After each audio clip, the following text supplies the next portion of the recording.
Shri Guru Charana Padma Kevala Bhakati Sharma Shri Guru Charana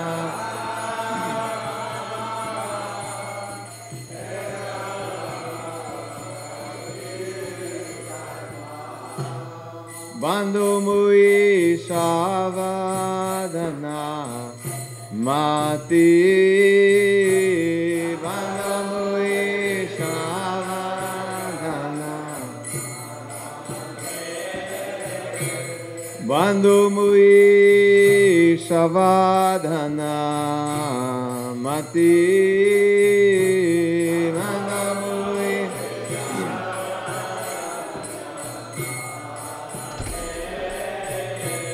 Yahara prasade bhai e bhavaturi ajay Yahara prasade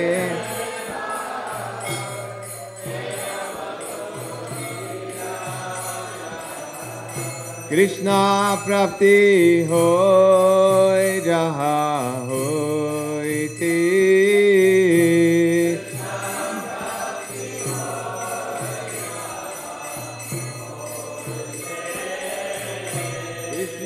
Prapti hoy jaha hoy ti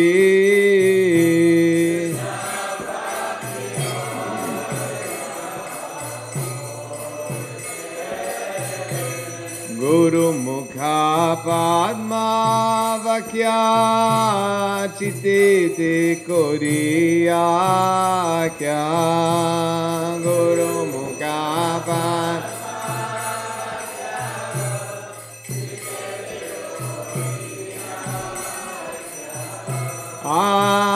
Anakori ho mani asha Anakori ho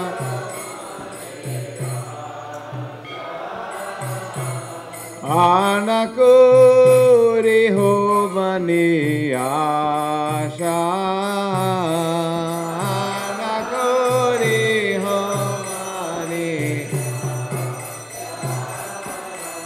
Shri Guru Charane Rati Ese Utama Gati Shri Guru Charane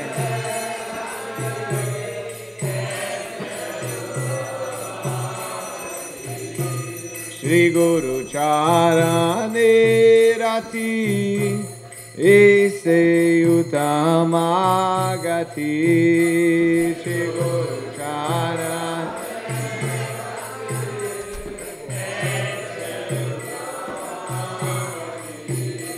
Jai Prasadi Puri Sarvasha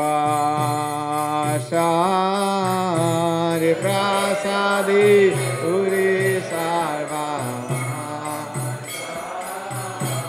Jai Prasadi Puri Sarvasha Jai Prasadi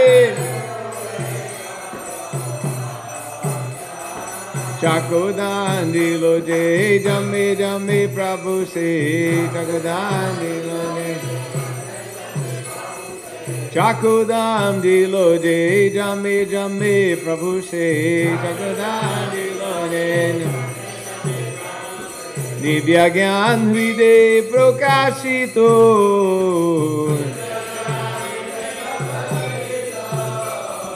Divya Gyan Hriday Prakashito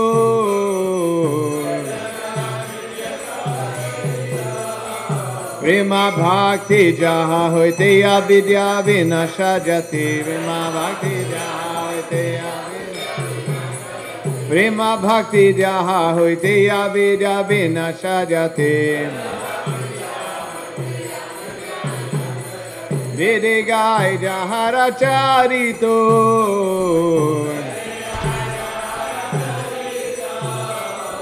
Vedegai Jahara Charito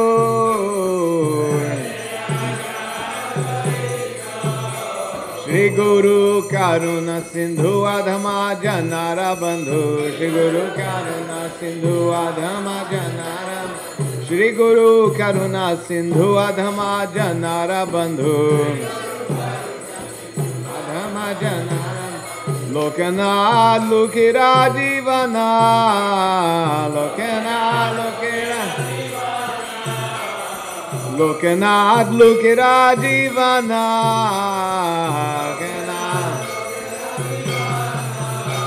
Aha Prabhu Korodoya Dihumuri Padachayo Aha Prabhu Korodoya Aha Prabhu Korodoya Dihumuri Padachaya Evidas Kushudri Bhuvana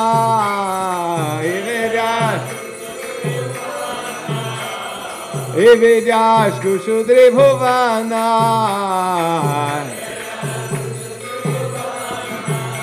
Aha Prabhu Korodoya Dehomure Padachaya Aha Prabhu Korodoya Aha Prabhu Korodoya Dehomure Padachaya Aha Prabhu Korodoya Evidas Kushudri Bhuvana Evidas Prabhupada Patita Pavana Srila Prabhupada Patita Pavana Srila Prabhupada Patita Pavana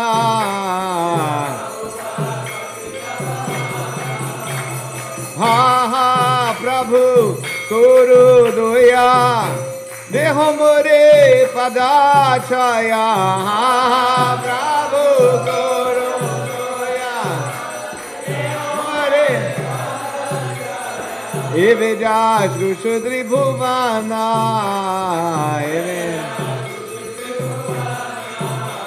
Evidas Kushudri Bhuvana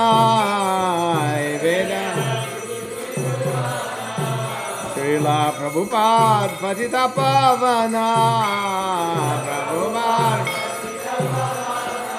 Jaya Prabhupada Prabhupada Jaya Prabhupada Jaya Prabhupada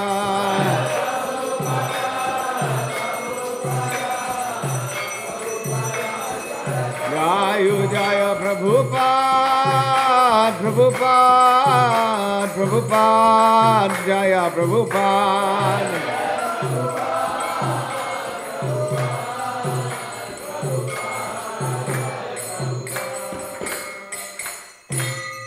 Namo Vishnu Padaya Krishna Pristaya Bhutale Srimati Bhakti Vedanta Swami Nitinamine Namah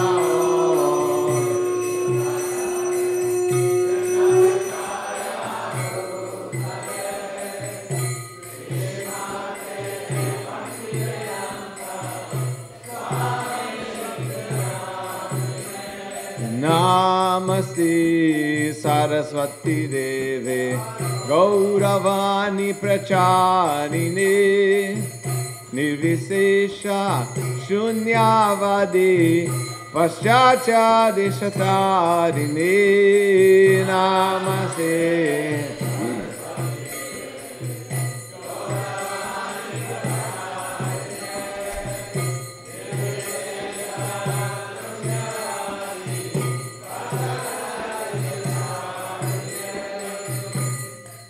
Jaya Shri Krishna Chaitanya Prabhu Nityananda Shri Advaita Gadadhar Shri Vasadi Gaura Bhakta Vrinda Jaya Shri Krishna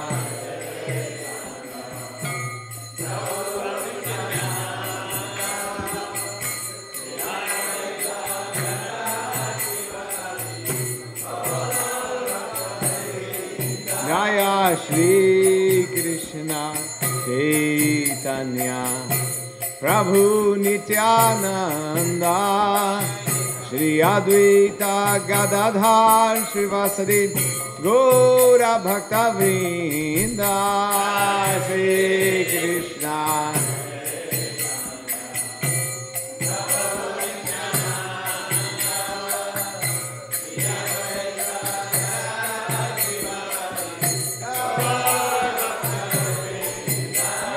Shri Krishna Chaitanya Prabhu Nityananda Shri Advaita Gadadhar Srivasadi Gaura Bhakta Vrinda, Shri Krishna Chaitanya Prabhu Nityananda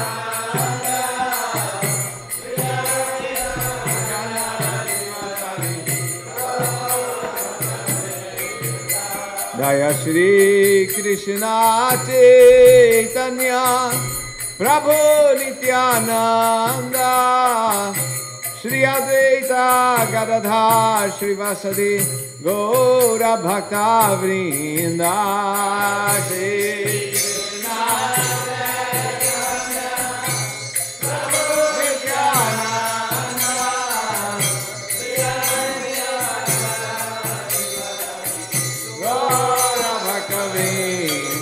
Jaya Gaura Bhakta Vrinda,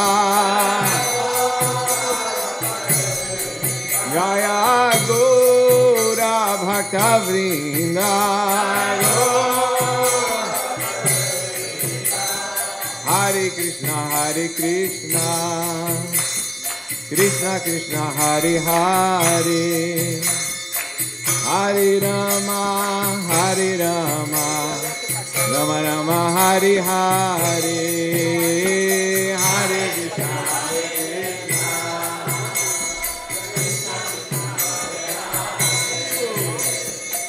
Hare Rama, Hare Rama, Rama Hare Hare, Hare Krishna, Hare Krishna, Krishna Krishna, Hare Hare, Hare Rama, Hare Rama, Rama Rama, Hare Hare, Hare Krishna, Hare Krishna,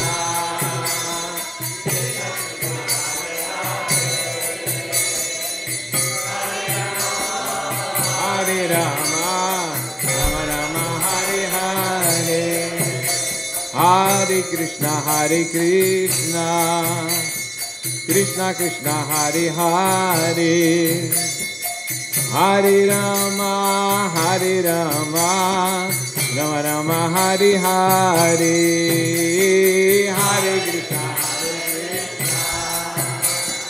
Krishna, Hare Rama, Hare Rama,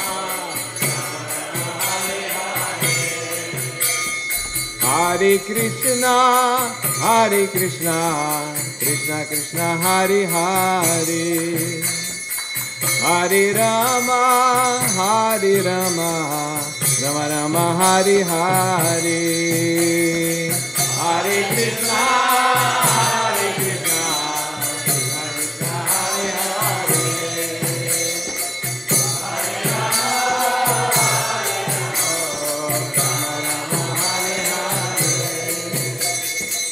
Hare Krishna, Hare Krishna, Krishna Krishna, Hare Hare, Hare Rama, Hare Rama, Rama Rama, Hare Hare,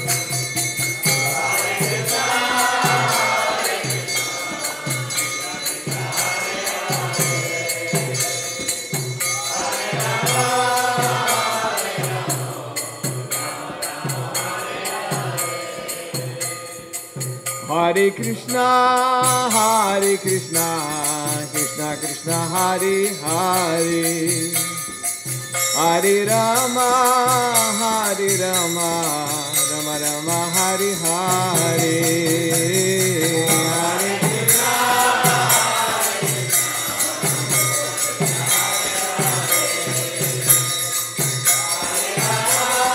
Hare Rama, Hare Krishna,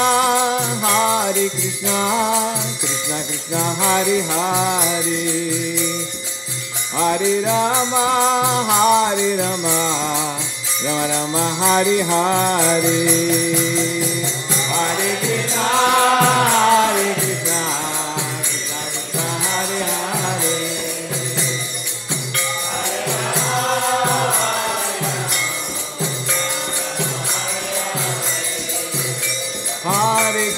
Hare Krishna, Krishna Krishna, Hare Hare, Hare Rama, Rama Rama, Hare Hare, Hare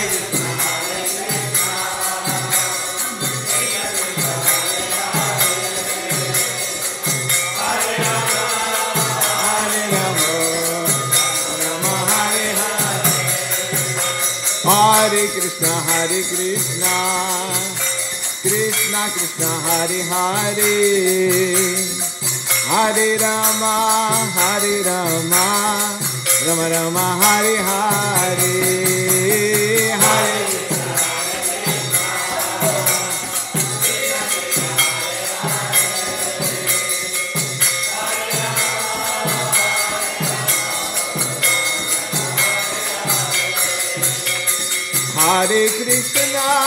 Hare Krishna, Krishna Krishna, Hare Hare, Hare Rama, Rama Rama, Hare Hare, Hare Krishna, Krishna Krishna, Hare Hare,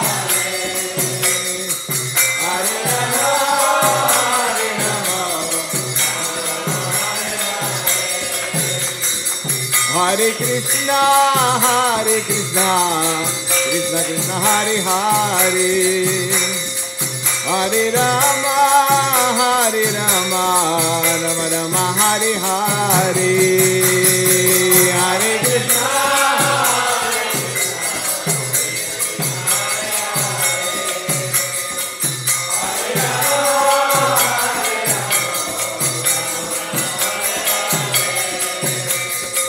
Hare Krishna, Hare Krishna, Krishna Krishna, Hare Hare, Hare Rama,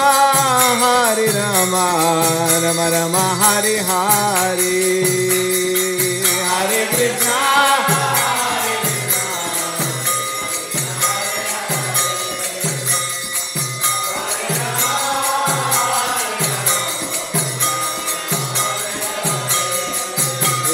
Hare Krishna, Hare Krishna, Krishna Krishna, Hare Hare, Hare Rama,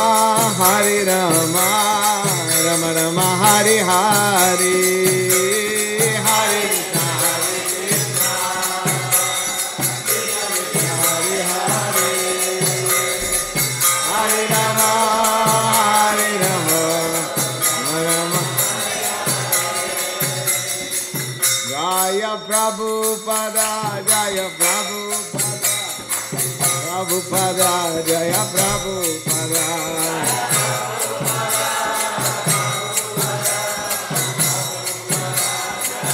Jaya Jaya Prabhupada, Prabhupada, Prabhupada, Jaya Prabhupada.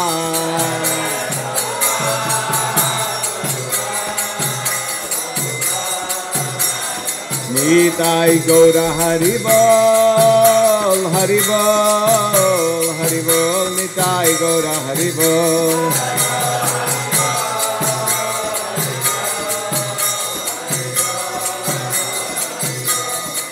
Jaya Radha Shama Sundar Radha Shama Sundar Radhe.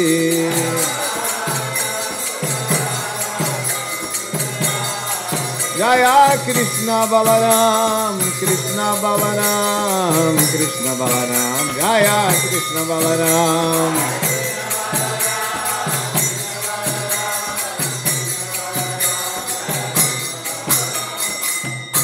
Ora Premanandi. Jai Om Vishnupada Paramahansa Parivraya Kacharya Sutara Sata Shri Shri Mad His Divine Grace, A.C. Bhaktivedanta Swami Srila Prabhupada ki jai. Ananta Koti Vaishnava Vrinda ki jai. Nama Acharya Srila Haridas Thakur ki jai. Prem se kaho Shri Krishna Chaitanya Prabhu Nityananda Shri Advaita Gadadhara Shri Vasadi Gaura Bhakta Vrinda ki jai. Shri Shri Radha Krishna Gopinath Shyama Kunda Radha Kunda Giri Govardhana ki jai. Shri Vrindavandam Shri Mayapur Dham ki jai. Ganga Mai ki jai. Jamuna Mai ki jai. Shri Mati Tulasi Devi Maharani ki jai. Bhakti Devi ki jai. Samaveta Bhakta Vrinda ki jai. All glories to the assembled devotees. All glories to the assembled devotees. All glories to the assembled devotees. All glories to Shri Shri Guru and Shri Gauranga.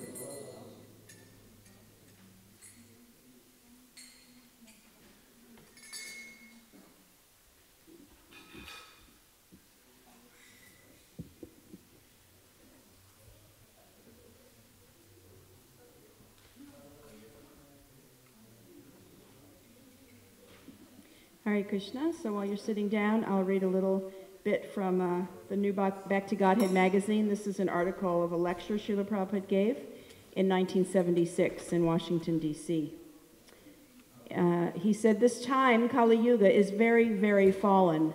People are very, very fallen. Practically 10% of the population at the present moment are manda.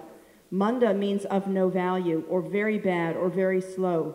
There are several meanings of manda. In this age, all the people are manda, and sumanda matayo, because they are generally very bad, everyone has his own process of self-realization. First of all, they are not interested, manda. The real value of the human being is spiritual understanding. Human life is meant for spiritual understanding. Atato Brahma Jigyasa, inquire into the absolute truth. That is the only business of human life. But on account of being manda, we have invented so many other occupational duties. That is a fact, not just according to Vaishnava philosophy, but that is a fact. We may improve the standard of our living condition, but our living condition is about the bodily concept of life. I am sitting on this comfortable simhasan, or seat, but I can sit down on the floor. It does not make much difference. We are a combination of spirit and matter. This body is matter, and the force moving this body is the spirit soul. Because we are manda, we are so dull that the even highest learned man and the so-called scientist and philosopher cannot understand this distinction. They think this body is everything, but that is not the fact. The body is not everything. The moving power of the body is the spirit soul. We are repeatedly trying to convince people of the simple truth, but they are so dull-headed they cannot understand. Very nice issue this month. Back to Godhead. Oh, this is an old one, actually. Picked up the wrong one when I left this morning. Very nice issue, Back to Godhead, this old one. Madan Mohan, the first deity in ISKCON. If you missed it, you may want to get it from September and October last year. Okay, so Harisari Prabhu is finally here giving class this morning. Hari Bol. He's on a 4-month tour of the U.S. just to speak about Krishna consciousness and Srila Prabhupada. So we are very grateful that he came to Alachua. I'm so happy to have him here. He'll speak again tomorrow, Sunday Feast. If you're home listening, please don't miss it. This is a very, it's a rare chance to get to hear from an intimate disciple of His Divine Grace. And we have the invitations that you closed up yesterday for labeling. I'll put them down on the men's side and the ladies' side. We just want to get all the mailing labels on those this morning. Everybody here knows how to do that. It's simple. And then we can get those mailed out today. These are the devotees who assisted their spiritual master dressing the deities today. Shishi Radha Shamasundar Mantrini Prabhu, Chota Radha Shamasundar Leela Prabhu, Shishi Krishna Balaram Raghunath Das Prabhu, Chota Krishna Balaram Rasamanjari Prabhu, Shishi Gornitai Shama Priya Prabhu, Chota Gornitai Nitai Priya Prabhu, and the Gurus and learners Sringadev Madhuri Gopi Prabhu. Harisari is giving the class today.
Jaya Radha Madhava Kunja Bihari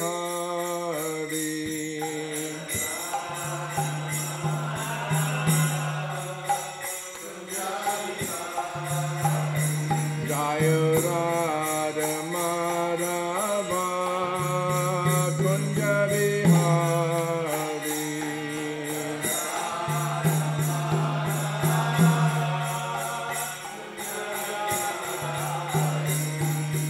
Gopijana Balaba Girivardhari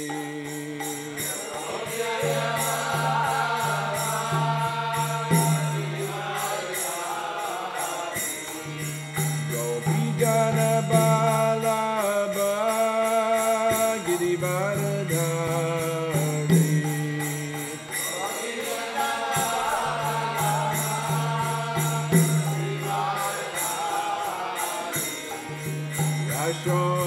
Yashodanandana Braja Janaranjana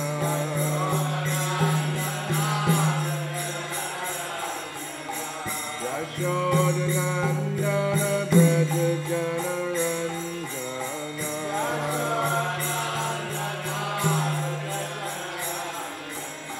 Yamuna Tira Banachari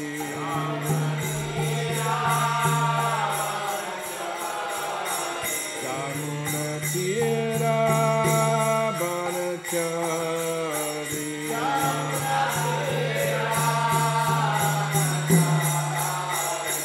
Jaya Radha Madhava Kunja Bihari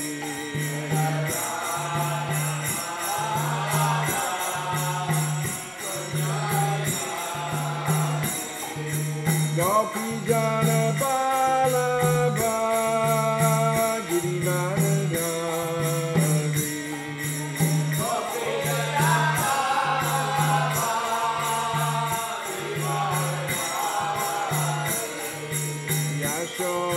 Yashodanandana Braja Janaranjana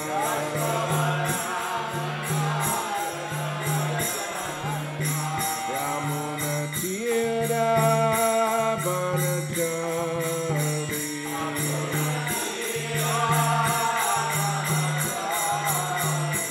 Jaya Radha Madhava Kunja Bihari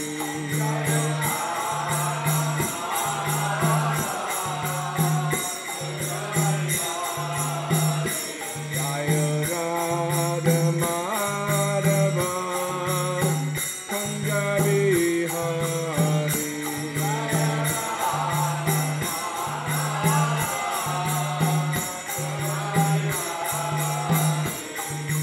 Gopijana Balaba Girivardhari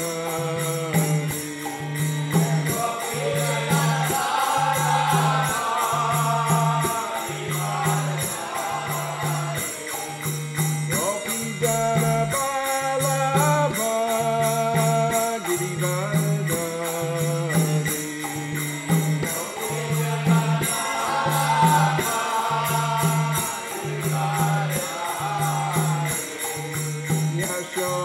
Yashodanandana Braja Janaranjana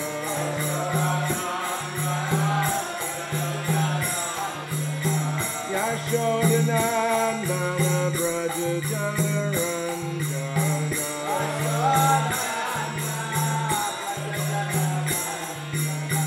Yamuna Tira Banachari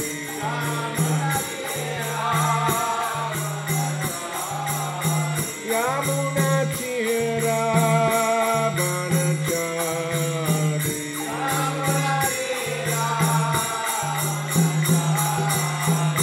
Jaya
Jayam Vishnupad Paramamsa Paripraja Kacharya Rastatara Sadasri Sriman, His Divine Grace say Sri Bhaktivedanta Swami Srila Prabhupada Ki Jai, Sri Sri Gaur Nitai Ki Jai, Sri Sri Radha Shama Sundar Ki Jai, Sri Sri Krishna Balaram Ki Jai, Gaur Premanand. All glories to the assembled devotees, all glories to the assembled devotees, all glories to Sri Guru and Gauranga.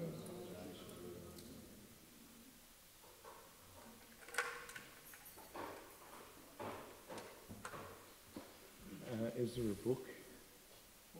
Yeah. Yeah. Oh. No, that's the Bhagavatam. Maybe this isn't.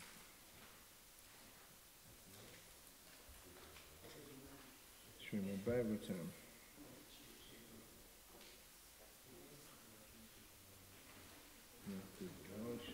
There's no Chaitanya Charitamrita here. It's just the Bhagavatam.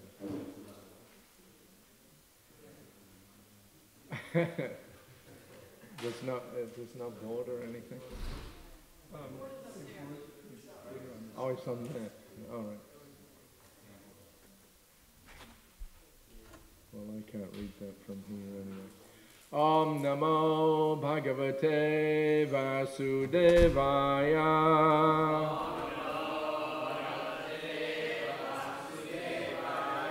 Om Namo Bhagavate Vasudevaya.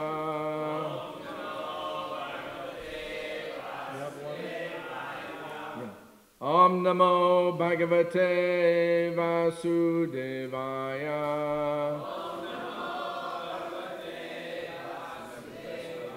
Om Namo Bhagavate Vasudevaya.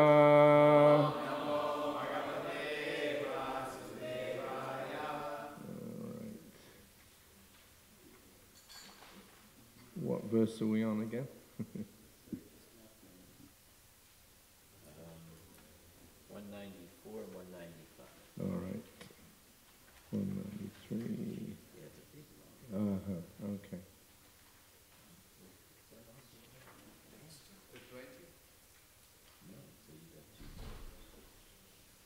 Alright, let's see if I can read it from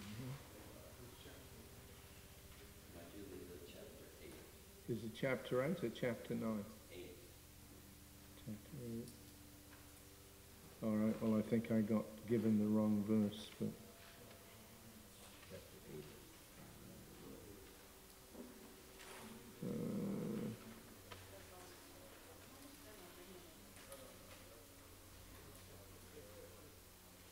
Okay, so it seems we're on text 194 and apparently 195. So I actually, I think I was given the wrong verse number, but anyway, we'll go on.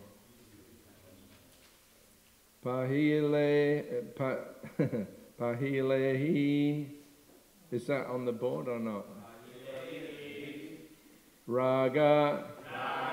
Nayana Bhange, Bela, Odina, Badala, Abadi, Na, Gela, Na, So, Ramana, Na, Hama, Ramani, Duhumana, Manobhava, Peshala, Jani, Esaki,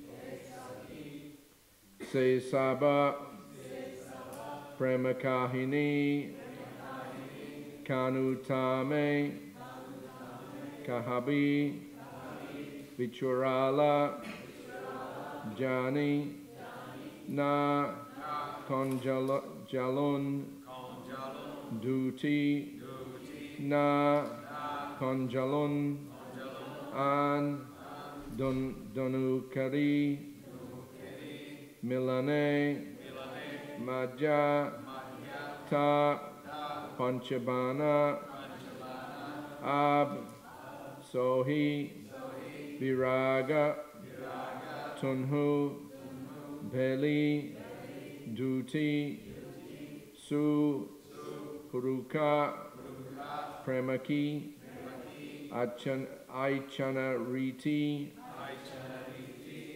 Okay, I'm not going to read through all those again. Apologies to any Bengali speakers. Okay, so we'll just do the translation and the purport by His Divine Grace Srila Prabhupada. This is talks between the Lord and Ramananda Roy. Alas, before we met, there was an initial attachment between us brought about by an exchange of glances. In this way, attachment evolved. That attachment has gradually begun to grow, and there is no limit to it. Now, that attachment has become a natural sequence between ourselves.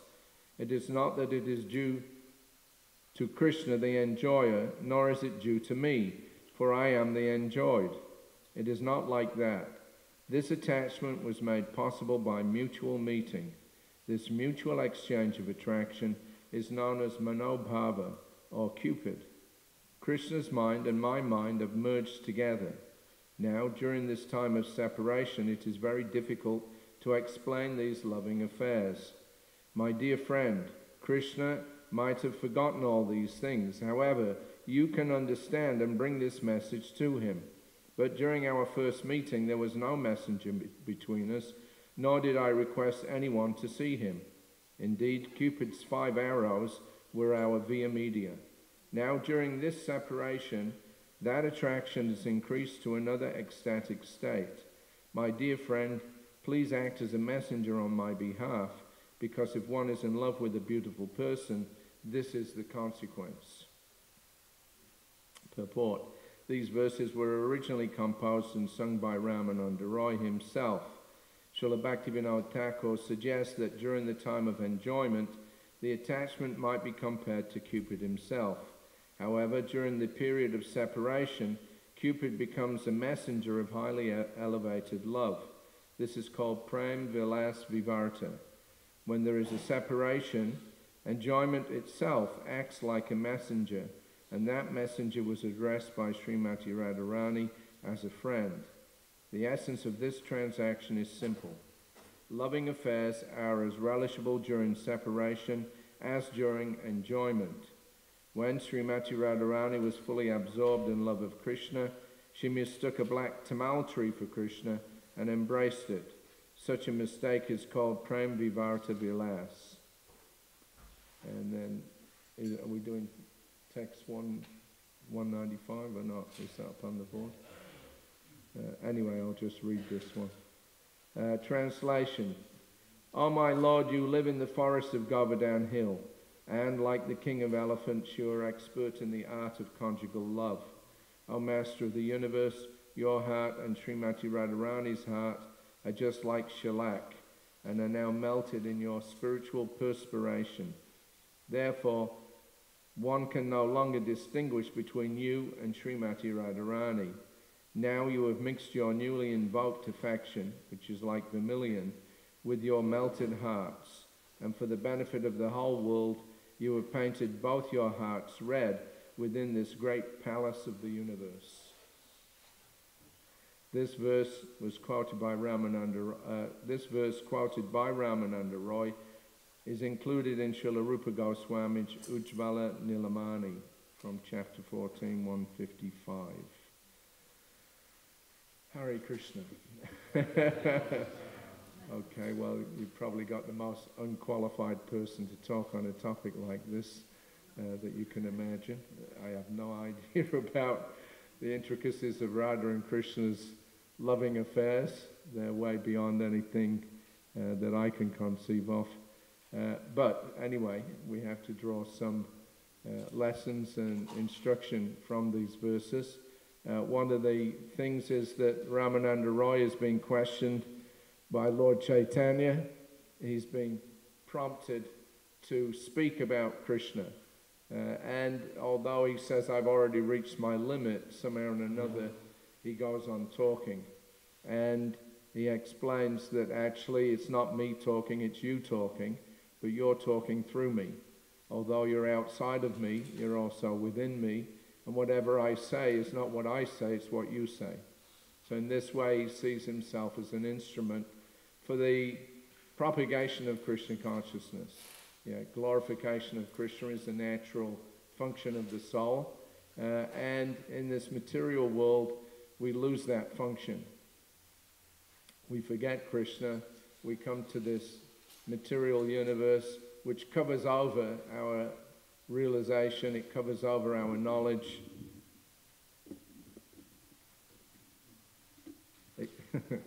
It covers over our knowledge of who we are, and it covers over our knowledge of who Krishna is. So we are in ignorance, and ignorance is suffering. And suffering is the opposite of our constitutional nature. So in this way, as human beings at least, we have a chance to alleviate our suffering by reviving our consciousness of Krishna. Punya Shravana Kirtana. It's a pious activity in itself, just to talk about Krishna. It purifies us whether we understand it or not. So this is all due to the mercy of the Lord.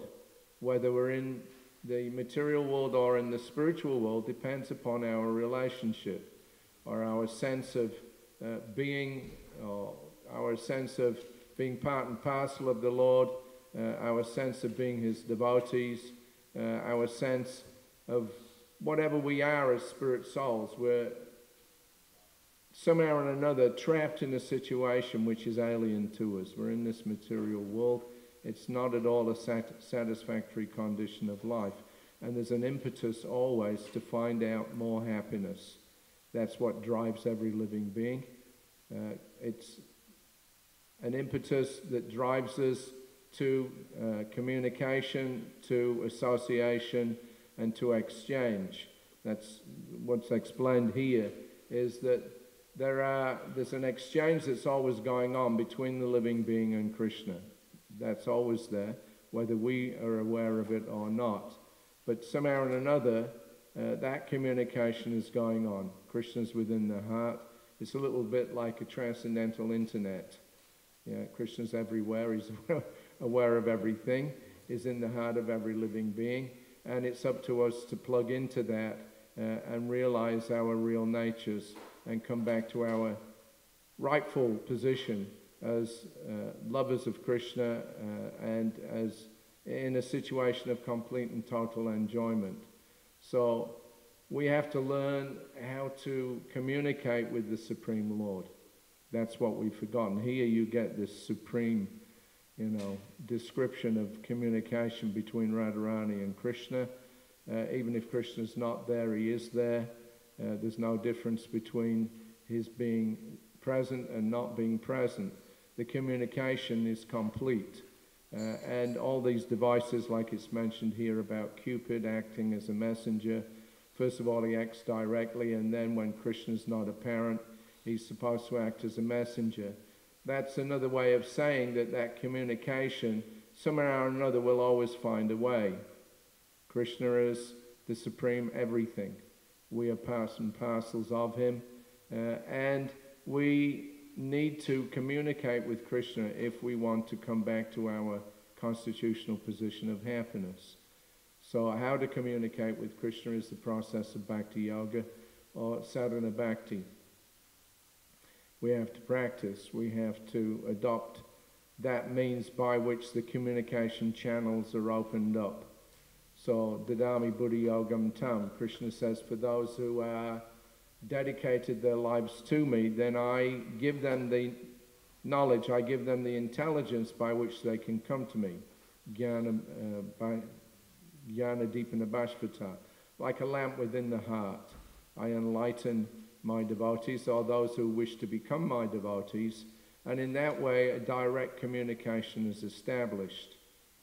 Ordinary living beings, or rather conditioned living beings, we're always in connection with Krishna, but we're not in communication with Krishna. We like to deny Krishna's existence. That's our folly. Just like we see nowadays this attempt at proving that the universe is simply a mechanism. Yeah, that there's no value to it, there's no purpose to it. It comes and goes for some unknown reason or for no reason at all. It's just there. It's a mechanism. And we're stuck in the middle of it. We're products of it.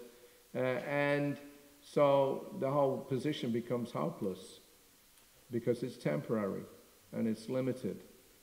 And once we're in the material nature, then our forgetfulness of Krishna brings us to this point of despair. After being in the material world for some time and not experiencing true happiness, people become suicidal of one way or another.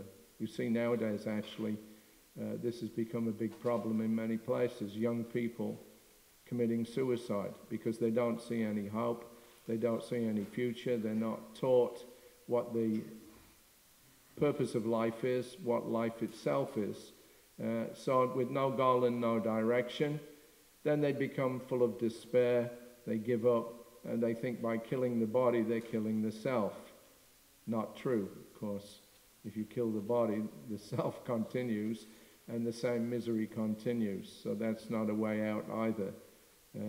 And the material scientists, they teach us, there's no goal, no purpose, mechanistic. So in the same way, they're also annihilating the value of life by reducing it down to some a product of chemical interaction that just kind of bumps together by chance. They're devaluing life itself. Yeah, life has no real intrinsic worth. It's simply some kind of a phenomena that comes and goes, so who cares? So if you go, to the extreme of their way of thinking, as they do, then you can wipe out whole populations with bombs and so many things. You can destroy everything around you without any compulsion or any sense of, there being anything wrong. There is no right and wrong. If you're a product of matter, if you're just like a material manifestation with no purpose, there's no right and there's no wrong. Whatever we decide on the spot is right or wrong, that's fine, because there's no supreme judgment, there's nobody looking at us to decide if something is correct or incorrect, because there's no goal. If you have no goal, it doesn't matter what you do, it's all of the same intrinsic value. So material science is destroying the quality of life. Although they claim that they're improving it with so many inventions and technological advancements, but the ultimate goal of it, what is it? It's annihilation, that's all. So this is, not a place where we want to stay. If a person wants to enjoy, if a person wants to experience real bliss and happiness in life, you're not going to get that from the material energy. You're not going to get that in this material world. One has to step out of it and come to a proper understanding of who we are as spirit souls. So Krishna consciousness is the process, it's both the means and the end. We adopt the processes of Krishna consciousness so that we can come to this position of communication with the Supreme Lord. We can recognize His presence within our hearts and all around us. And as we pursue that relationship, as we learn how to communicate more and more with Krishna, then the heart becomes more and more enlightened. Krishna appears more and more apparent to us. And because Krishna is unlimited, inconceivable, then the happiness that we experience in our relationship with Him also becomes inconceivably unlimited, as it's mentioned here. Whether He's there or not there, there's a state of being where one is so absorbed in knowledge of Krishna and in relationship with Krishna that you just lose sense of everything. You start, like Srimati Radharani here, it's saying that where are we?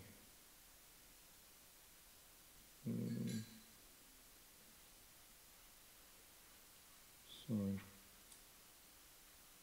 Anyway, there's this state of consciousness where you appear to become mad. You appear, of course, madness means that you lose your sense of reality. But in the spiritual world, you can be mad and be completely absorbed in reality. Krishna is the reality. And once we start to enjoy our relationship with him, then that sense of happiness expands more and more. One becomes completely absorbed to the point of forgetfulness of one's own self, just like the descriptions of Chaitanya Mahaprabhu. He would exhibit such symptoms where he would appear to be totally mad. He would throw himself on the ground, he would leap up in the air, he would shout and bellow, he would cry. And everybody thought, you know, this person has gone completely off the wall, as we say nowadays, that he's become completely crazy. Once he discovered the chanting of the Hare Krishna mantra and started to exhibit that, then, you know, all kinds of exhibitions of madness began to appear in his character. And everybody thought, oh, now he's become, you know, diseased. He's got, in Ayurveda, there are different diseases which are caused by a malfunction of the movements of air within the body. I think there's about 49 different diseases which are due to vata disturbance. Just like I have some disturbance in the body, that's due to a malfunction of vata. So in this way, there's different manifestations of that malfunction. One of them is madness, or some of the symptoms are madness. The brain becomes distorted due to a malfunction of the movement of air within the body. So everybody thought Chaitanya Mahaprabhu, he's, you know, got some disease. Yeah, he should be treated. Because he's rolling on the ground, he's doing all kinds of crazy things. He's not aware of his surroundings half the time, he's living in some other place. You know. So everybody thought, you know, he's become a little crazy. But craziness is part of spiritual life also. It's not very desirable in the material world, but in the spiritual world, that's the aim, is to become crazy, to become mad after Krishna, and to just simply be aware of Krishna's presence, despite one's own needs or ideas. But Krishna is the center point for everything. So Ramananda Roy, he was making that point that I can't say anything. You are the cause of all existence. Everything rests upon you. If I say something, it's just simply you speaking through me. We had that experience with Srila Prabhupada. When he was writing his books especially. In September of 1976, we were in Prabhupada's room just chit-chatting, and he was talking about this verse, Titikshava Karunika Surida Savadanam, from the 3rd canto. It's the description of the qualities of a sadhu. So Prabhupada was very much relishing that. He had Harikesh read the verse out and then the purport. And then Prabhupada was saying, just see how wonderful this description of the sadhu is. You'll not find a description of this like this anywhere in the world.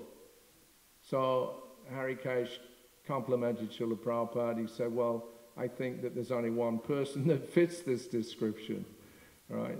But Prabhupada said, no. He said, I'm talking about the verse though, the Bhagavatam. He said, how nicely it is composed. And he made the point, he said, in my purport, I've tried to explain what is there in the verse. I've tried to expand it. But he said, that is not my explanation.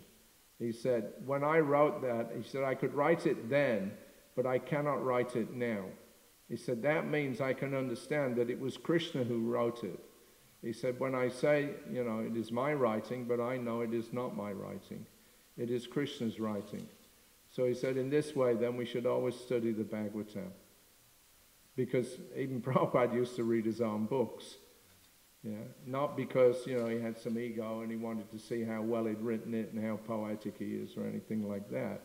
But because he was relishing the descriptions of Krishna that were given through his you know, he was used as the mouthpiece. But he's not the source of that information. Krishna himself is the source of the information. And he's just channeling it through a surrendered soul, his pure devotee. So the Krishna consciousness movement is a communication ultimately between the Supreme Lord and the conditioned souls. This is what the Sankirtan movement's all about. It's reviving that relationship. Communication has to be there. And then after hearing nicely, then one can enter into the actual pastimes of the Lord. So Lord Chaitanya Ramananda Roy, they're exemplifying that supreme communication, as one, if you like, although they're separate. Chincha Beda Beda Tatma. Lord Chaitanya is there in front of Ramananda Roy, but he's also within his heart and talking through him. So there's no difference between a pure devotee and the Supreme Lord. Shakshadari, Twanasamasta Shastriya, all the Shastras say that the pure devotee, the Guru, is directly the Supreme Personality of Godhead. Shakshad means directly. Because they're one. They can't be separated at any time. There's a perfect harmony between the two. There's a perfect exchange that's going on. So they're one and different.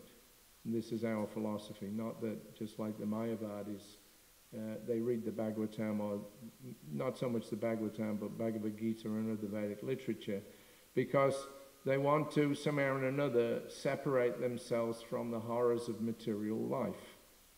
That's natural. If you're at all intelligent, you should at least recognize, this is not the place to live. So the Jnanis, Yogis, they have at least some basic understanding that this is not a good place to be. But without full information about Krishna, what they do is separate themselves from matter, or they attempt to do that. But then, without further information, then what is their goal? To commit spiritual suicide, to merge into the Brahman. Then no activity, no exchange, no communication, no botheration. This is their idea, because they have such a bad experience. So that becomes a kind of a shadow over their pursuit of knowledge. That negativity, that negative feeling. But in Krishna consciousness, everything is a positive. In 1972, when I joined the Sydney temple there, I had a little money that I'd saved up from working in the mining camps in northern Australia. I gave that to the temple. They used it to buy a bus. We had a double-decker bus. So Bhavi, now she's down in Utah. That time they were in Australia. So she was an artist. She painted on the side of the bus, Hare Krishna movement, the positive alternative. And pictures were sent to Prabhupada. He wrote back, he said, I like this very much. The positive alternative. Not material, fully spiritual. And it's positive, not negative. We're not giving things up, but we're recognizing the true nature of things and utilizing them in the proper way. For a devotee, there is no material world, actually. When you really get down to it, the material world is just a transformation of spiritual. And when you become spiritual, then there's no more material. Material means that cloak of ignorance that comes upon the soul as soon as he identifies with matter.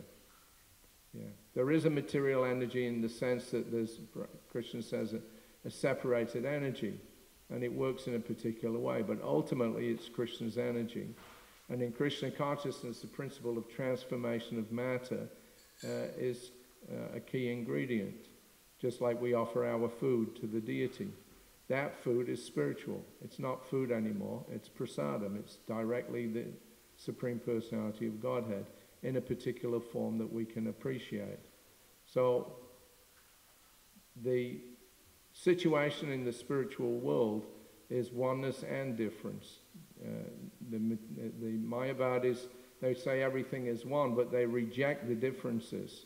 They want to annihilate all existence in order to get a bit of relief. Now that's not spiritual life, that's spiritual death, that's spiritual suicide. What we're getting here is this spiritual nectar flowing between the servant and the served, between the Lord and his devotees. And it gets to a point where it merges so strongly you can't tell who is what. Lord Chaitanya himself is also in the mood of Radharani. So he's the embodiment of Radha and Krishna together. That's his particular manifestation.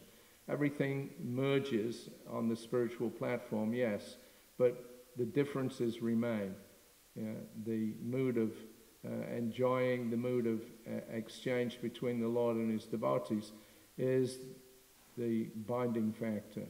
So we become one with the Lord, but we're still different from the Lord. Okay, I'm going to finish at that point. Does anybody have any comments or questions? I'm sorry I didn't have a chance to read up on this verse. I'm just talking off the top of my head here. Shasha Prabhu. Thank you. Hare Sai Prabhu. You were talking about communication and then craziness.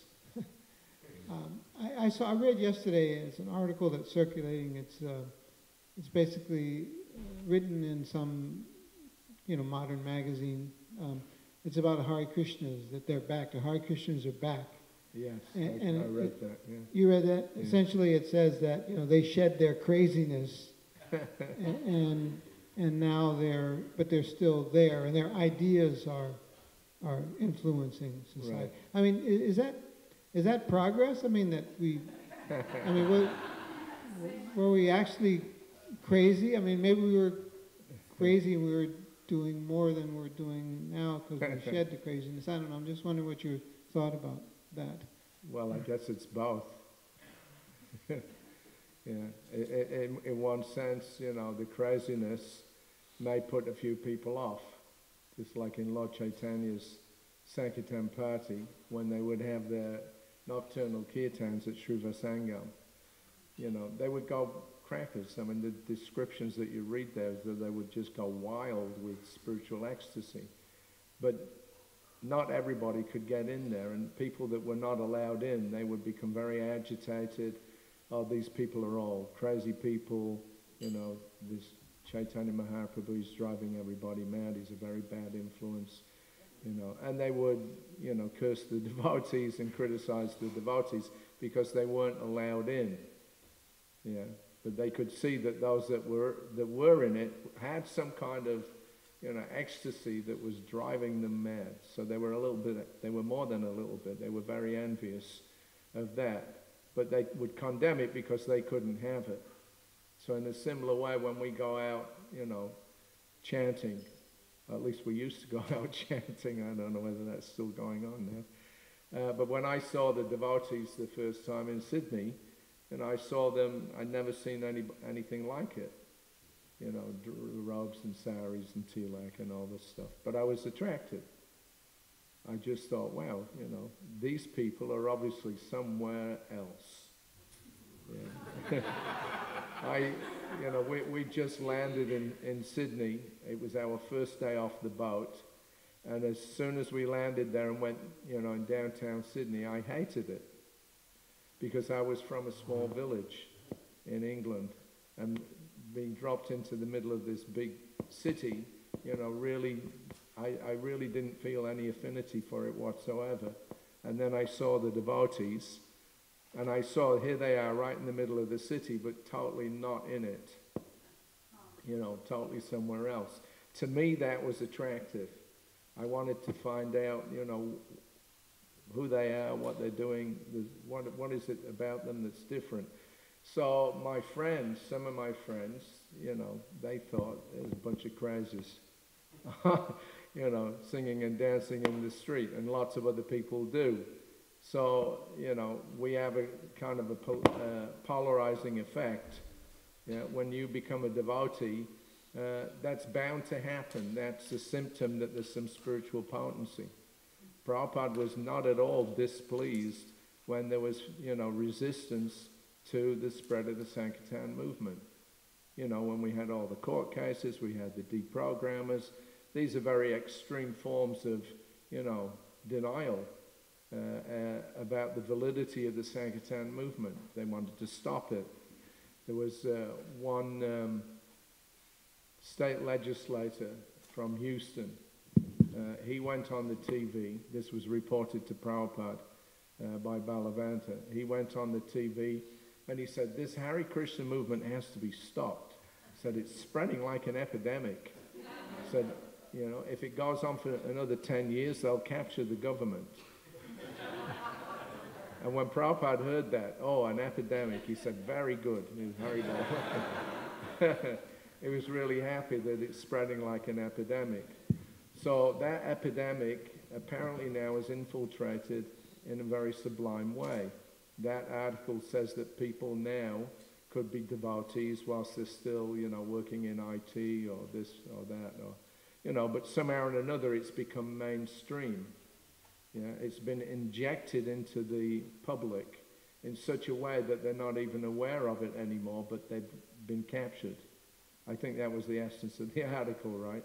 So there's no need to go out, you know, with the robes and tilak anymore, you know, but the ideas are starting to percolate or penetrate society.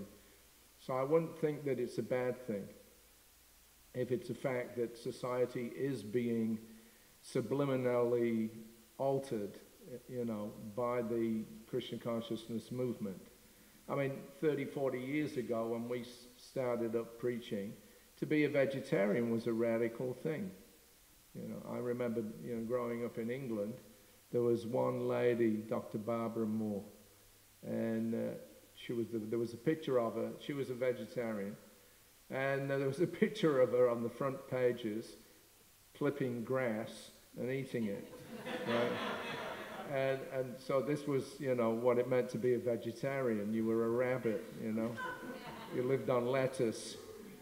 But nowadays, you know, it's very trendy to be a vegetarian. You know, presidents of the country are vegetarian. Everybody's expounding the glories of it. Why is that?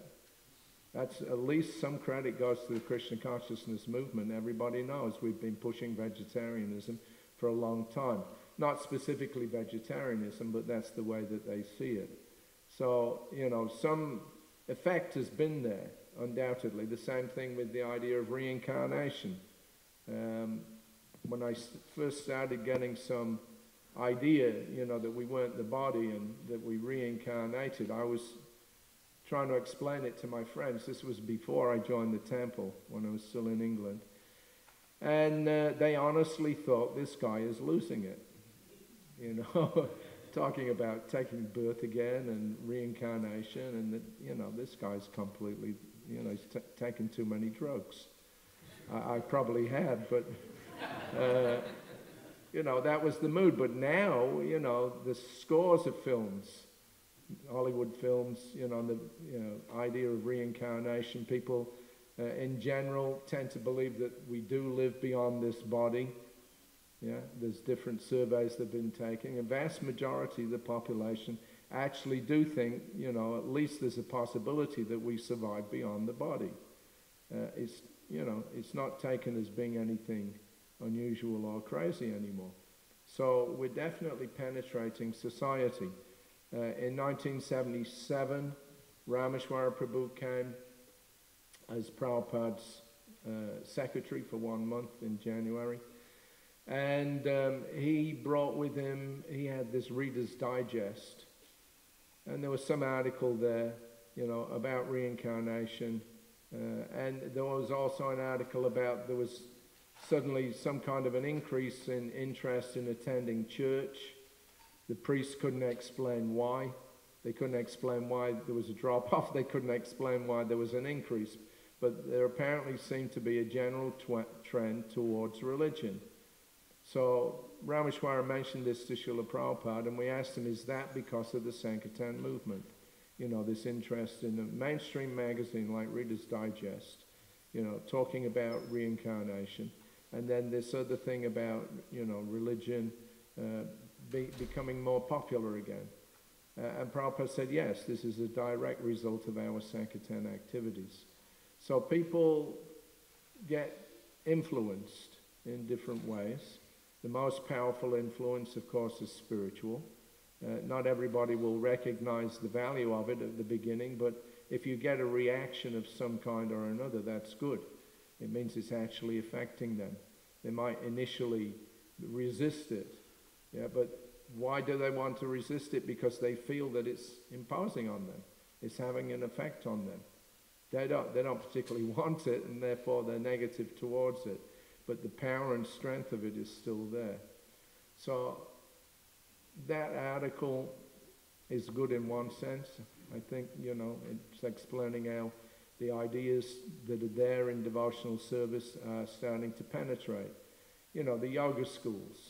So many people doing yoga. Out of those, a few people will be interested in something more philosophical, the background of what yoga actually really is meant for. And out of those few people, you might find a few that are genuinely interested in spiritual life.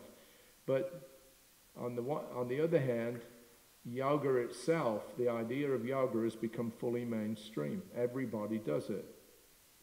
Sony was just telling me the other day he's got Prahlad Nisringa.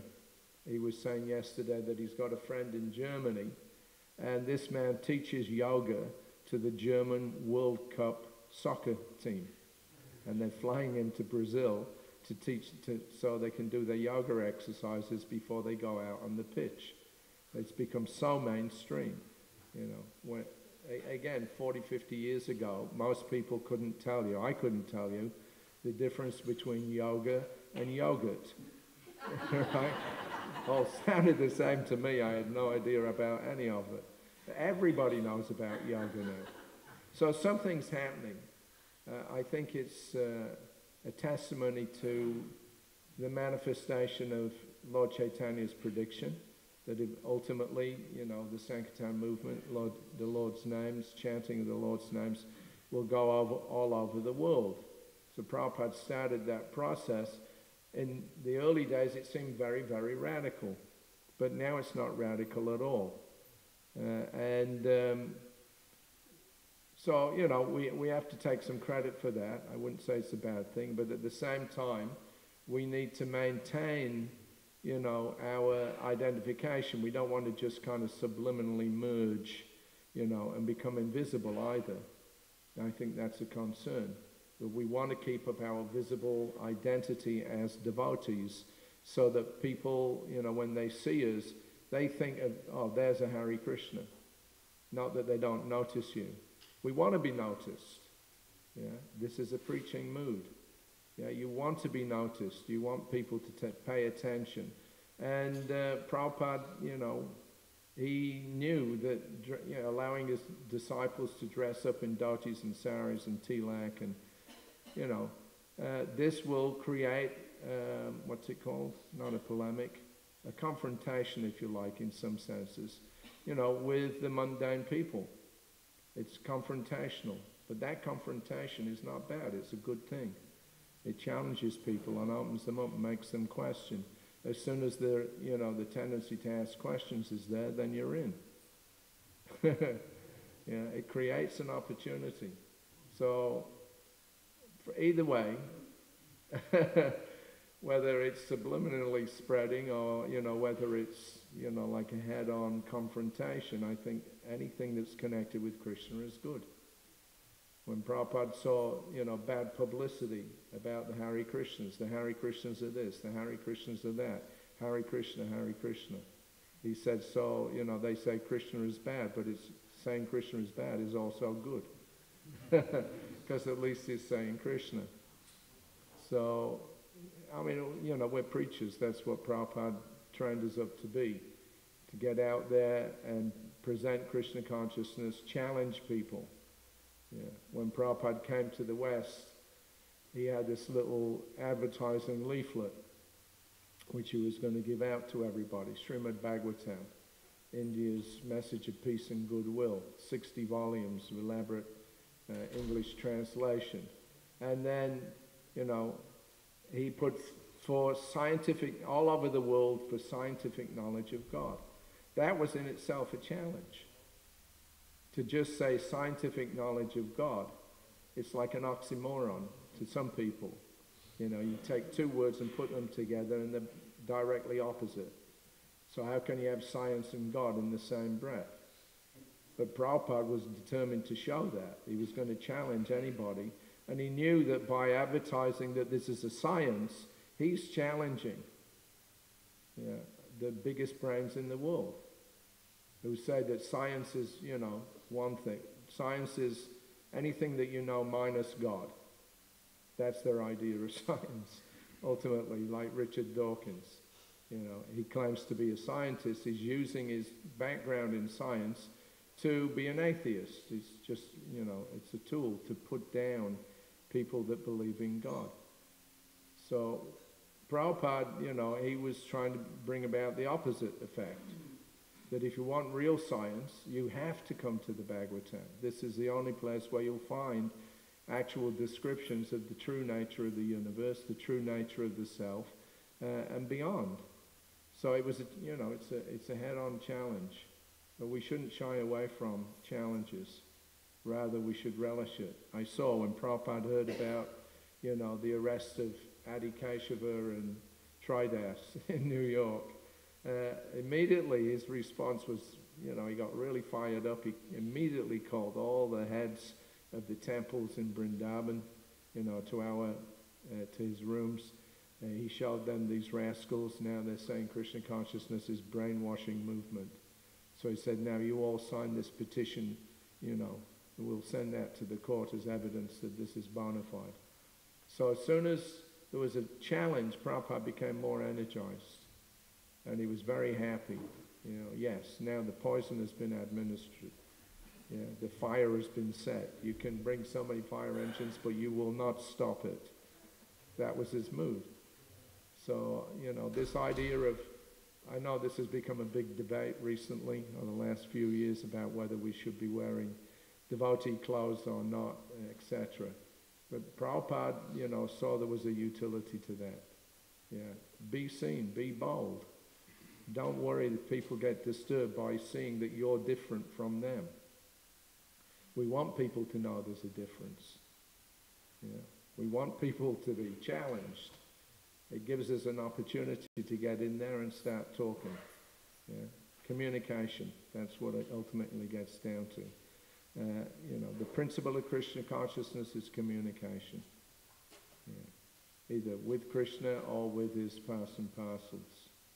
So yeah, I thought that, I had some kind of mixed feelings. I thought the article in general was good because it's an evidence, you know, of the acceptance of the ideas of Krishna consciousness. It plainly states that, you know, the ideas of the Krishna conscious devotees now has, you know, penetrated regular society.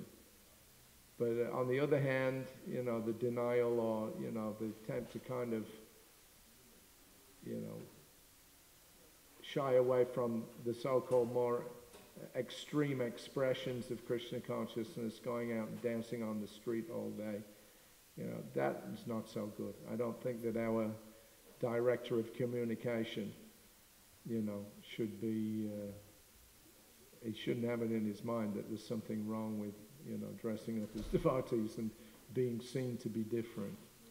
Anyway, it's a big discussion, but I wasn't, you know, too displeased with it, if you like. Yes, Mataji. Hare Krishna. Well, first I'd like to commend you for taking two of the most esoteric verses of the Chaitanya Charitamrita. You know, just to hear them, and then giving such a inspiring, practical, realistic, but, you know, tying the verses in. That was incredible, actually. Thank you so much. One tiny thing that was said reminded me of something I remember from years back. Our godbrother Haripad, he's an artist, and he drew some beautiful pictures of Srila Prabhupada's face. Right. And underneath one of them, he put the phrase, Sakshad Hari. So Ravindra Sarup Prabhu, if you remember, I do. wrote a long article to elaborate that actually the phrase is Sakshad Hari Tvena, Sakshad Hari Tva, means directly the representative of Krishna, so that we don't inadvertently you explain, yes, we're one and different, but just so if anybody's listening, they understand it's not that Prabhupada is Sakshad Hari, period. exactly the same as Krishna. He's Sakshat Hari Tva, he's Krishna's, what does he say? The Supreme Personality of Servitor Godhead. Yes. So I just wanted to add that. Yes, the point is that he's directly Krishna himself in the sense that he's a channel for Krishna, like Ramananda Roy, because he's completely pure, or like Srila Prabhupada when he was translating, because he's completely pure. The knowledge comes from the Supreme Lord within the heart and flows through the devotee, through the senses of the devotee. Prabhupada explains that in Krishna consciousness we come in direct contact with the Supreme Lord. So that direct contact, when you're fully surrendered to the Lord, means that the Lord works through the senses of a pure devotee to achieve a particular goal. Yeah. So Prabhupada, I mean, anybody could have, in one sense you can argue, sometimes I've heard this argument, anybody could have done what Prabhupada did. It was predicted. And so, I've heard this, So Prabhupada happened to be the one that did it. But Prabhupada, he made the point that still, it's not just that Krishna is everything. I mean, that's the argument. Well, Krishna will do what he wants to do. And it's almost like the devotees that he does it through are incidental, because it's all coming from him, so it's just Krishna. But that's not the situation. The fact is that the part and parcel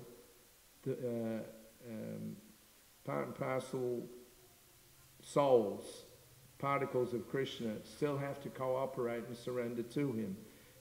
Even though one may become fully merged into Krishna's existence, the identity of the devotee remains, and the exchange remains between him and the Lord. So there's a reciprocal relationship going on there. So although Prabhupada said it's not my writing, it's not me talking, it's Krishna talking, at the same time it's still Srila Prabhupada who's allowing that talking to go on. That's the real point. Thank you. And there was one, I'll give you Sukadeva, but I remembered something else when you were answering Sesha's question about, are we crazy? Bhakti Tirtha Maharaj, His Holiness Bhakti Tirtha Maharaj, used to tell sometimes how he first saw the devotees. He was at Princeton. He went to Harvard for a basketball game. So he parked his car or whatever, gets out. It was wintertime, basketball. And he saw this group of orange-clad people on the street in the snow singing at like whatever, 12 o'clock noon or something. And he thought, well, that's odd. After the game was over, he went back, and there they still were, 3 hours later. So his thought was, those people, they're either crazy, or they're on drugs, or they're onto something. Right. So he already suspected they might be onto something. Yes. One little story that Prabhupada told us to illustrate, that we have to use our intelligence. Although Krishna's everything, he's the source of everything, he is knowledge itself personified. But at the same time, we have to use our little bit of intelligence as well. And he told a little story about Columbus. Some of you have probably heard it. We were in Hyderabad in December of '76. Somebody gave a small picture of Krishna to Prabhupada. So he told me, now put this, there was like a steel Almira, like a cupboard, against the wall. So he said, just put this on the top of the Almira. So I went over. Now, where the Almira was, it was, there was the wall, which was just about the same height as the Almira, and then there was a sloping roof. So I had to put the picture in between the Almira top and the sloping roof. And I was trying to do it. I was struggling. I couldn't figure it out. I couldn't get it in there.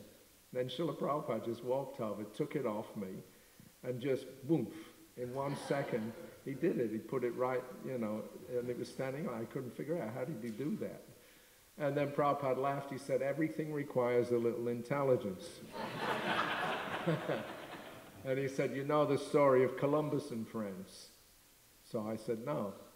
So he said, well, Columbus was with his friends. This was after he had discovered America. And they were telling him, anybody could have done that. America was there, the ships are there, you just get on the ship and sail across and you'll find it. It's no big deal, nothing special. And he argued, no, actually it takes a bit of intelligence. So he said, I'll show you. So he took an egg. He said, now, you see if you can stand this egg on its end. So all of them tried, but somehow or another they couldn't do it. So then he took the egg. He said, now I'll show you. And he tapped the end of the egg, flattened the eggshell, and then he stood it up. So they said, well, anybody could have done that. And he said, no, but he said, the egg was there, the table is there. You couldn't do it, but I did. So the instruction to spread Krishna consciousness was also given to Prabhupada's godbrothers. Prabhupada said, it wasn't just me that was told to preach in English. When the devotees went in 1933 to London, they were not allowed to leave until this one book had been written, Krishna Chaitanya, by Professor Sanyal, that had a foreword by Bhaktisiddhanta Saraswati in it.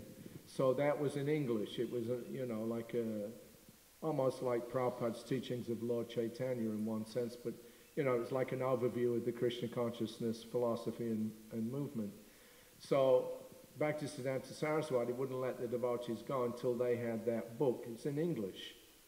So, from the early 1930s, Bhaktivinoda Thakur, he was beginning to preach in English in 1896 with that, Sri Chaitanya Mahaprabhu's life and precepts. So the instruction was an open instruction to preach in the English language. But Prabhupada was the one who actually successfully did it. He took it seriously. Nobody else did. I was on a morning walk in Melbourne. This was before I became Prabhupada's servant. And he was talking about book distribution and preaching. And I had a thought that, what we have is also the same facility that Prabhupada's godbrothers had. And I was trying to figure out how come they weren't successful in the 30s and now Prabhupada is. And I actually brought that up, that I said, well, why is it that your godbrothers couldn't do anything? The same things were there, the same facility was there, they were sincere. And as soon as I said that, Prabhupada stopped. He said, they were never sincere. Yeah, they were never sincere. Yeah, and that's why they failed. Now, everybody had that instruction, but who was the one who actually left India? Who sailed across the ocean like Columbus to America, right? Columbus sailed across the ocean and discovered America. Prabhupada sailed across the ocean and let the Americans discover Krishna. So, you have to give credit. Although everything is being done by Krishna, still he does it through his devotees. It's a reciprocation. It still requires full surrender. It requires, devotion and effort. And then when the devotee makes himself available, Krishna manifests himself through the devotee. That's Shakshadari. That is directly the manifestation of Krishna, in the sense that he's a Shakshavash avatar. He becomes empowered and is like Krishna himself. He's also an avatar. But at the same time, he's not the Supreme Lord. He's the Supreme Personality of Servitude, Godhead. That's the difference. Yeah. Yes, Leelananda Prabhu. I was talking to Achyutananda, and he always comes to my store and we talk, and he was saying that he stayed at one of Prabhupada's godbrothers' ashram, and he hardly would see him chanting japa. Actually, he told me, I don't think he chanted any japa. He said. And? Achyutananda said that. Who was not chanting? The God can't remember the name. I don't want to get into a critique of Prabhupada's godbrothers, except just where it's relevant for, us to know so that we can avoid any of the pitfalls that some of them fell into. But the fact is that, many of them, just like, Prabhupada's writing of the Bhagavatam, the Chaitanya Charitamrita, as he said, is directly Krishna himself speaking through him. Now, some of the godbrothers that were very learned, like Sanyal, He was the one that was asked by Bhaktisiddhanta Saraswati to write this volume. He was supposed to write 2 actually. One of them came out, and Bhaktisiddhanta Saraswati put his own foreword, in the book as well. That gave it a real stamp of approval. But immediately after Bhaktisiddhanta Saraswati's disappearance, Sanyal and many others fell into Maya, basically. They got deviated. So, as long as they were there with Bhaktisiddhanta Saraswati to guide them, then what they wrote was okay. But as soon as he left, it was like there was a withdrawal, and some of them who were quite prominent in the Gaudiya Vaishnava movement just deviated. They couldn't maintain it. So it's not a question of intellectualism, being a Sanskrit scholar and all these different things. It's really a question of this communication that's going on between the devotee and Krishna. That has to be established. And Prabhupada, entered into that very, very deeply. We know that from when he was in the Radha Damodar, temple before he came to the West. He actually was instructed personally by Rupa Sanatana and Jiva Goswami about his preaching, upcoming preaching in the West. That's communication. He had his spiritual master visit him several times and give him instructions. At that point, Prabhupada said, I was feeling too much anxiety about writing the Bhagavatam. But after his Guru Maharaj appeared to him and instructed him, you just take shelter in all the acharyas, the 6 Goswamis, etc. He said, I've received the power. I've received the power from my Guru Maharaj to do this task. So he just went ahead and did it. He didn't think about obstacles and lack of qualification or anything else. He was fully surrendered to Krishna, and therefore Krishna acted through him. Many of the other God brothers that he had were highly qualified, brilliant scholars. It's not that they weren't qualified, but somehow or another they didn't lend themselves to this instruction. They didn't volunteer themselves to fulfill this instruction to spread Krishna consciousness all around the world. Prabhupada's godbrother Sridhar Maharaj, when he came to see him in Mayapur in 1976, he told him frankly, he said, actually, this verse, Prachivachai Chajato Nagaradi Gram Sabatra Prachahoy Bain Mornam, he said, we actually didn't take that literally.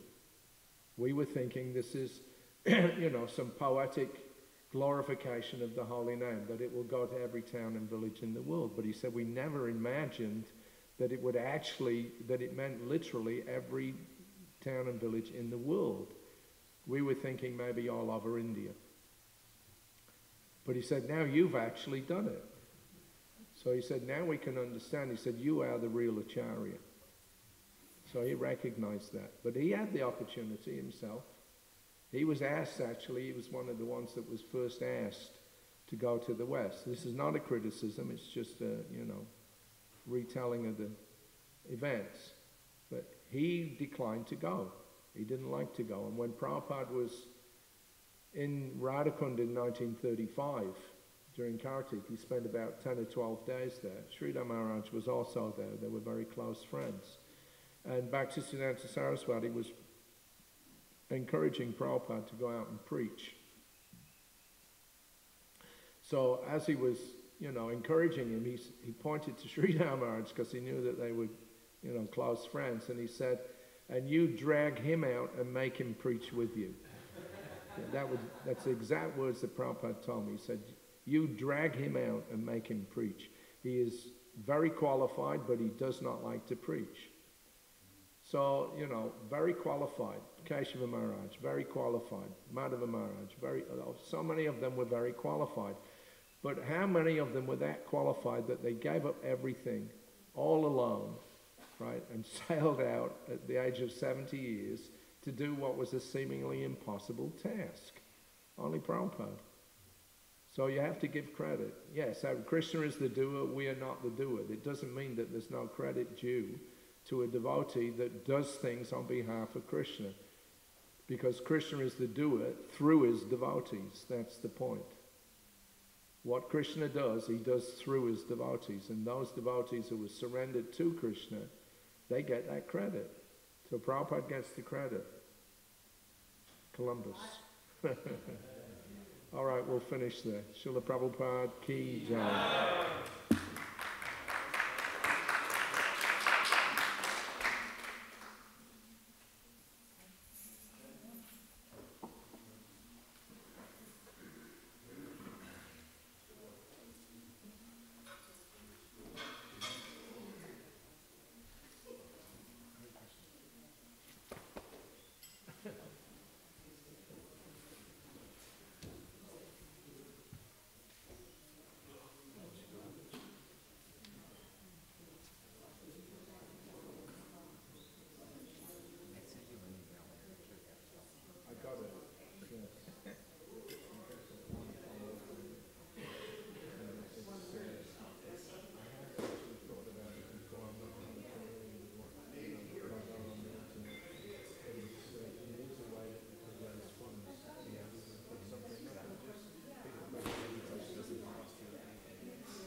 Well, there's a couple of words that are written in Bengali.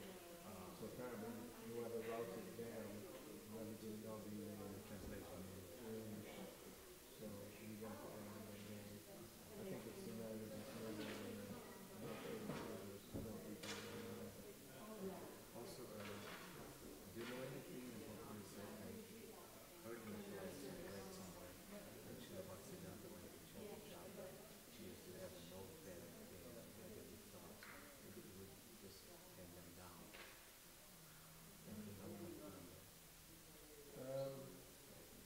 No, I never heard that. It may be because it was a common thing, and we also do it, and they didn't have tape recorders in those days, so it's highly likely that specifically I know that practice Saraswati used to dictate sometimes simultaneously 3 different articles to 3 different devotees. And they would write it down. They would write it down as he was talking. At the same time. Yeah.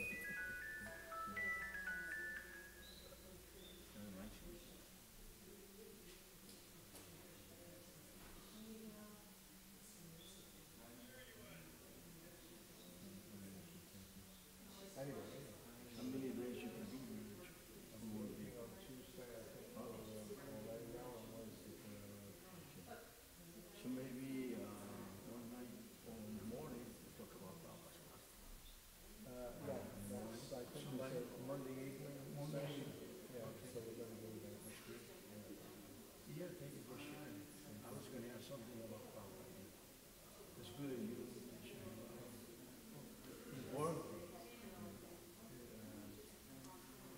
I came across a video on TED.com. I heard about this TED.com. It's very nice video. Brother Sam is there now. It's called TED.com. TED. Oh, the TED Talks. TED Talks, yeah. There's a video about Parkinson that something that the scientist invented. It's very simple. Yeah, it stops. He and has a remote control. And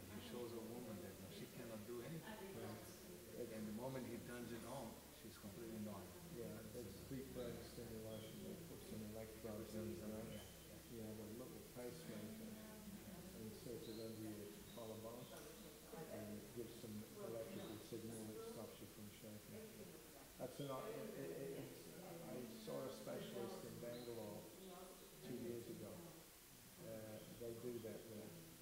But he said